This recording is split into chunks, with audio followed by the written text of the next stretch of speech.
January 1892. They opened Ellis Island and they let the people through. And the first to cross the threshold of that Isle of Hope and Tears was Annie Moore from Ireland. She was only 15 years. Isle of Hope, Isle of Tears, Isle of Freedom, Isle of Fears. It's not the isle you leave behind. That Isle of Hunger, Isle of Pain, Isle you'll never see again. But the Isle of Home is always on your mind. In a little bag she carried all the past and history, hope for the future in the land of liberty.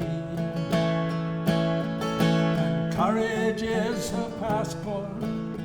When your old world disappears, there's no future in the past.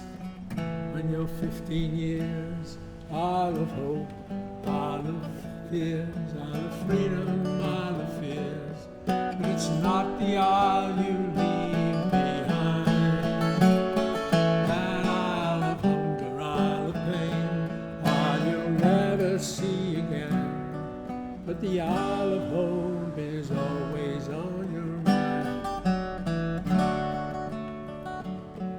When they closed down Ellis Island in 1943, 17 million people had come there for sanctuary.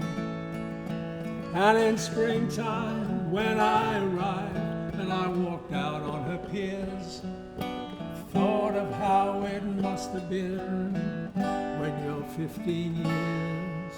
Isle of Hope, Isle of Fears, Isle of Freedom, Isle of Fears. But it's not the isle you leave